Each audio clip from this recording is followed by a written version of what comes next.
How's it going, everyone? I built my second app of the Temporal App Challenge. This time I built a custom GPT app that uses Temporal in the background.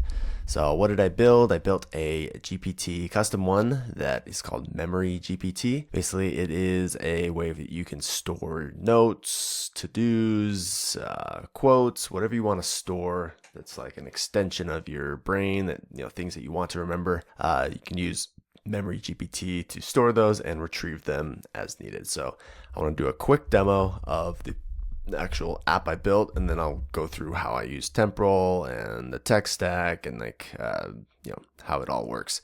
And everything is also in this blog post if you want to check that out as well. Okay, so here is the application. Basically, I built a custom GPT.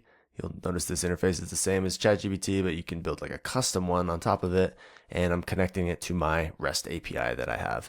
So I've already put in a to-do here earlier that says, read for 1 hour today, and then I asked it what my to-dos are. So I can add another to-do, like to-do for today to take out trash at 8 p.m.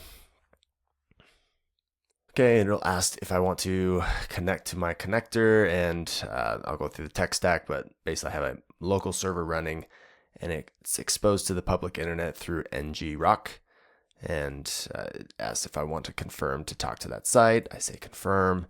It's now talking to the site, which is connected to my local REST API, and it says now, hey, you have a to-do to take out the trash at 8 p.m. So I want to get my to-dos. So now it's going to talk to that. And let's see, here's some other to-dos I have for today. And then here's some upcoming ones that I just put in for testing. Okay, so pretty simple. You're putting information. You can modify information as well. So I could say, Mark, read for 1 hour as done. All right, so like to-dos for today. So if I get my to-dos for today, I should have one as, so the reading one is completed, and take out the trash here is still in progress.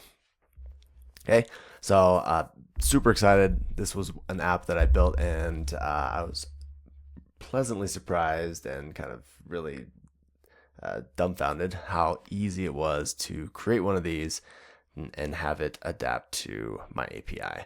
So let me get into how this all works. Okay, so why did I build it?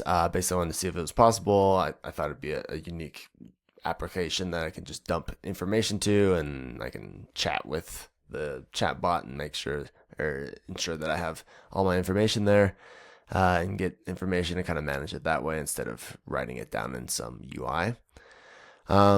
How did I use Temporal? So unfortunately, I didn't use it that much. I wanted to explore this custom GPT application, but I still use Temporal in the background, but it's just used for the backend post API.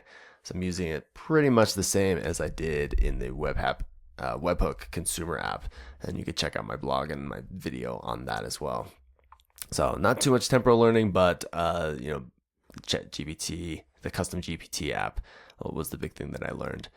All right, so here's the tech stack. So I have Spring Boot as my REST API. Temporal is it's handling the post API, as I mentioned. It's giving me durable execution, which is great. So right when the GPT posts a new memory to my application, Temporal will start a workflow execution, and the API will turn immediately, just like I do in the webhook consumer. Because this application, if you think about, I think a lot of the use cases would be users are just posting data to me, and don't need to read it right away, because there probably will be a little bit of a lag between writing and reading because of the way Temporal works. Anyways, AWS DynamoDB for the data store, NG-Rock for exposing my local REST API to the internet, and ChatGPT for creating that custom GPT interface that connects to my API.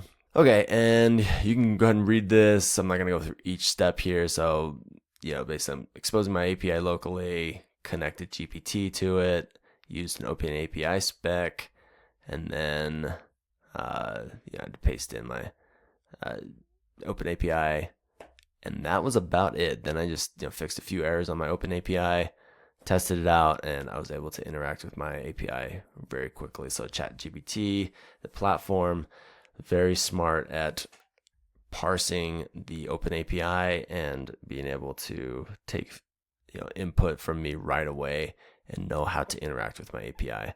So very, very, very cool. I was blown away really on how easy it was to interact, because I'm used to kind of the traditional way where you have, a UI where you have to explicitly set every single field and every button to connect to some API in the backend, and fields have to match exactly. But this way, I just kind of create an API that I think will mostly work, and then don't have to explicitly tell ChatGPT how to use it. It interpreted a lot of things from my Open API, and then just started working. So really cool. I have linked to the code. I'm gonna write up a README on how to use it as well. Very, very interesting project, and I'm gonna continue building more on this ChatGPT platform, I believe, in the future. Big reason is that I'm not very good at UI, and UI takes me forever to build. Even with AI tools, it still is a challenge, and I'm a lot better at the back end. So that's why I love CLI applications. And then this also is like an Uber CLI application where it lets you chat with your application, and you just need to have a solid back end, and it pretty much works. So really, really cool. Hope that helps someone else out there and inspired someone else to build something. Anyways, that's it for me. Thanks a lot.